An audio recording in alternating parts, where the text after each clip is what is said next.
हाफिज नूर साहब अब हमारे साथ जुड़ चुके हैं। हाफिज नूर साहब, देखिए बात हो रही 80 और 20 की पॉलिटिक्स की।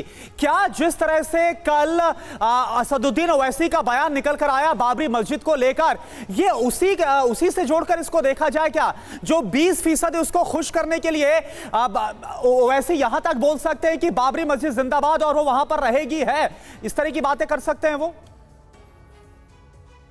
देखिए, उन्होंने भारत जिंदाबाद भी कहा है, उन्होंने जय हिंद भी कहा है।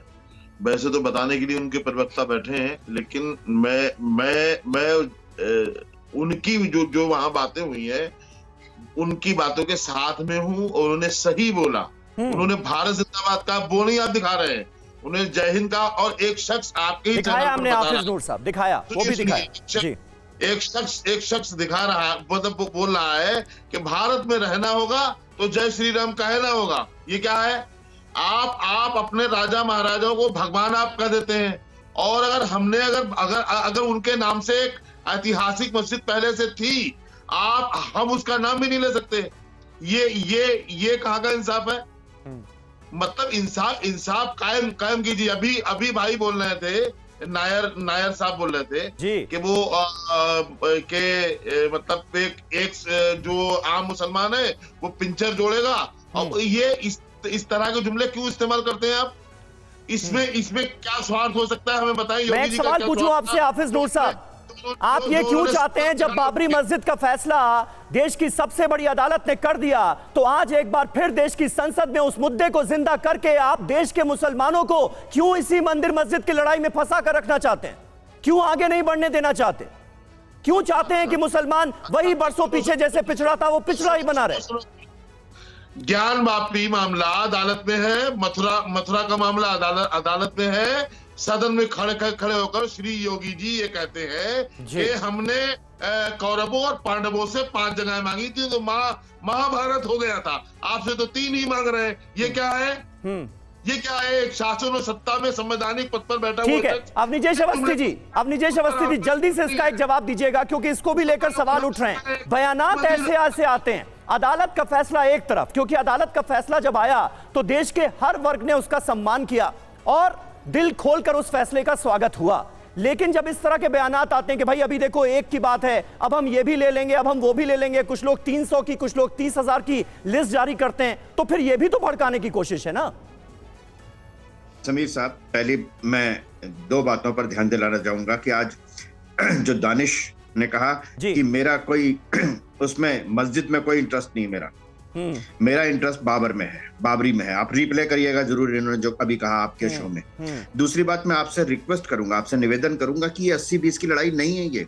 ये मुट्ठी भर मुसलमान और पूरे भारतवासियों के बीच में है। ये कैसे आप कह देते हैं कि 20% मुसलमान जो है? आप कल अयोध्या में था, अयोध्या में जाकर के अयोध्या में रहने वाले मुस्लिम समुदाय के लोगों से पूछिए कि वो वहां पर कितनी बार मंदिर जा चुके हैं, उनकी क्या राय है। आप जाकर के देखिए, इकबाल अंसारी नहीं हमने बिल्कुल नहीं कहा निजेश अवस्थी जी की ये 20% मुसलमानों की राय है। हमने कहा कि 80-20 की पॉलिटिक्स जो इस देश में होती है उसको हवा देने की कोशिश। जी, मैं उसी पे कह रहा हूं कि 80-20 की पॉलिटिक्स भी नहीं है। ये सिर्फ 20 तक पहुंचने की कोशिश भर है, जिसमें देश के मुस्लिम समुदाय ने बुरी तरह से नकार दिया। अगर आप पॉलिटिक्स कर रहे हैं तो आप इनके वोट परसेंटेज देख लीजिए, आप इनके सीट्स देख लीजिए, चुनाव में इनकी हालत देख लीजिए। इसलिए बिल्कुल इस बात को कर दीजिए। आप जाकर के अयोध्या में रहने वाले मुस्लिम समुदाय से पूछिए। आप इकबाल अंसारी जो पक्षकार थे, जो सुप्रीम कोर्ट तक लड़े, वो वहां पर प्राण प्रतिष्ठा समारोह में सम्मिलित हुए। ये देश के मुसलमानों को समझना चाहिए कि सवाल इस बात का नहीं है।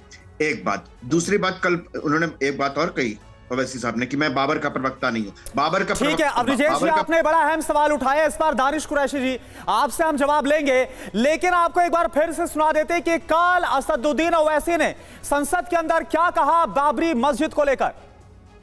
मेरी फिक्र में मेरा ईमान मुझे कहता है कि जिस जगह पर मस्जिद थी, है और रहेगी, बाबरी मस्जिद है और रहेगी। बाबरी मस्जिद जिंदाबाद, जिंदाबाद, भारत जिंदाबाद, जय हिंद। तो देखिए, सरकार से ओवैसी के जो सवाल हैं वो जरा आप जान लीजिए, क्या कहने की कोशिश की गई है, क्या पूछने की कोशिश की गई। मोदी सरकार किसी एक धर्म विशेष की सरकार है क्या? क्या भारत सरकार का कोई धर्म है? क्या 22 जनवरी के आयोजन से दूसरे धर्म पर विजय का संदेश देने की कोशिश की गई है? एक धर्म पर दूसरे धर्म की विजय हो गई, यह मैसेज देने की कोशिश की गई क्या? 17 करोड़ मुसलमानों को क्या जताना चाह रहे हैं? क्या मैं बाबर, जिन्ना या औरंगजेब का प्रवक्ता हूं? यह कहा असदुद्दीन ओवैसी ने। अब दानिश साहब, मुझे आप खुद ही बता दीजिए कि वो क्या कहने की कोशिश कर रहे हैं। एक तरफ बाबरी मस्जिद जिंदाबाद के नारे, फिर खुद ही सवाल पूछना कि क्या मैं बाबर या औरंगजेब का प्रवक्ता हूं? कहने की कोशिश क्या है, या सिर्फ ये एक समुदाय को भड़काने की कोशिश मानी जाए? देखिए, जहां तक सवाल है बैरिस्टर साहब का, उन्होंने जो बात कही वो बिल्कुल सटीक सवाल के घेरों के साथ में उन्होंने पूछा कि सरकार का क्या नैतिक जिम्मेदारी थी, क्या वो एक धर्म विशेष की सरकार बन गई है। और इसीलिए कहा जा रहा है बार बार कि आपको, मैं पहले भी कह चुका हूं और फिर दोहरा रहा हूं कि अगर मोदी जी को इतना अध्यात्म बढ़ गया है तो उनको भी ये राजनीति छोड़ के भारतीय जनता पार्टी के कोई और प्रधानमंत्री बन जाए और जाके वहां अध्यात्म में जिंदगी बाकी की बशर कर ले। ये पूरी परिस्थिति योगी जी के शासनकाल में भी आप देख लीजिए, अगले दिन फैसला आना होता है कोई भी छोटे मोटे मामले का मस्जिदों को लेकर, उसके पहले। लेकिन दानिश जी, आप ऐसा क्यों कैसे बोल सकते हैं? सवाल मेरा, आप देखिए, आप ऐसा कैसे बोल सकते हैं? अगर भव्य राम मंदिर बना है तो उसी अयोध्या में आप देखिए धनीपुर गांव में 5 एकड़ की जमीन सरकार की तरफ से दी गई और खबर है कि रमजान से पहले नींव रखी जा सकती है। तो क्या ये सब हो रहा है, यह आपको नजर नहीं आ रहा? हमने मांगी थी क्या? हमने क्या मांगा था बताइए तो? हमने क्या मांगा? सुप्रीम कोर्ट में हमने मस्जिद के लिए अगर जगह ही मांगनी होती तो ये फैसले तो जमाने से आगे होता, अदालतों में लड़ाई की। लेकिन दानिश जी, तकरीरें तो दोनों तरफ से दी गई ना, साक्ष्य दोनों तरफ से रखे गए और आखिरकार इस पर सुप्रीम कोर्ट ने जिसके साक्ष्य और तकरीरों को माना, उसके बाद जिसने साबित किया उसके हक में फैसला गया था। अच्छा सुनिए, मैं आ रहा हूं। सुप्रीम कोर्ट ने ये कहा कि मस्जिद गैर कानूनी तरीके से ढाई गई, और अगर पार्लियामेंट में ओवैसी साहब ने ये कहा कि बाबरी मस्जिद जिंदाबाद, इसका मतलब ये है कि वो जो मस्जिद है वो गैर कानूनी तरीके से ढाई गई और उसमें आज तक किसी को भी सजा नहीं। भाई खत्म हो गई ना ये बात दानिश साहब, ये बात करने के अब कोई मतलब, कोई मायने रह ही नहीं गए। देश की सबसे बड़ी अदालत ने कह दिया, उसके फैसले को नहीं मानेंगे क्या? दिल खोलकर स्वागत किया इस देश के मुसलमानों ने सुप्रीम कोर्ट के उस फैसले का। क्यों नहीं समझ रहे आप? अब निजेश अवस्थी जी क्या कहना चाह रहे हैं, जल्दी से? मैंने कहा ना कि इन्होंने कहा हमने मांगी नहीं मस्जिद, इनको मस्जिद से कोई लेना देना नहीं है, इनको इस्लाम से कोई लेना देना नहीं है। एक बात बड़ी महत्वपूर्ण कही कि वो जो ढांचा था वो गैर कानूनी ढंग से बनाया गया, लेकिन साथ में ये भी कहो कि मंदिर कानूनी ढंग से बनाया गया। मंदिर जो वहां पर बना है वो कानूनी प्रक्रिया के तहत बनाया गया। आप आधा सत्य बोल रहे हैं। बात बड़ी साफ सी है समीर भाई, बड़ी साफ सी बात है। इन्होंने कहा कि मस्जिद में मेरा कोई इंटरेस्ट नहीं है, ना हमने मांगी थी। हमें तो लड़ना है, झगड़ना है, संघर्ष करना है, सिर्फ ये दिखाना है। हमें अपने आप को हिंदुस्तान का मुसलमान का बाबर से क्या संबंध है? आपका बाबर से क्या संबंध है? अगर प्रवक्ता नहीं है तो मस्जिद में जाकर के जो बन रही है वहां पर नमाज अदा करो। नमाज के लिए तो आपको मना नहीं है ना, आप जाके नमाज अदा करिए वहां पर।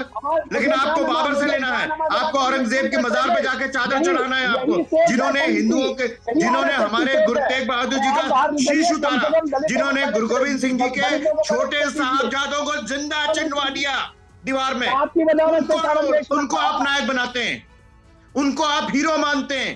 ऐसे क्रूर और अत्याचारी लोगों को आप अपना नायक बनाते हैं, जो हिंदुस्तान का मुसलमान कभी स्वीकार नहीं करेगा। मैं जवाब दूं जल्दी से।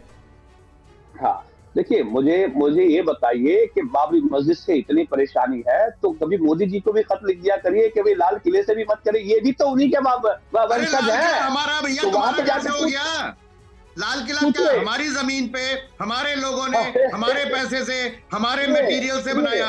तुम्हारा कहां से हो गया ये तुम्हारा हमारा कहां से हो गया? ये हिंदुस्तान के कारीगर बनाया, हिंदुस्तान की जमीन पर बनाया, हिंदुस्तान के टैक्स पेयर्स का जो लगान वसूलते थे उससे बना है। आपका कुछ नहीं है इसमें, किसी का कुछ नहीं है इसमें। अज्ञानता का दुनिया में कोई इलाज नहीं। चलिए ठीक है।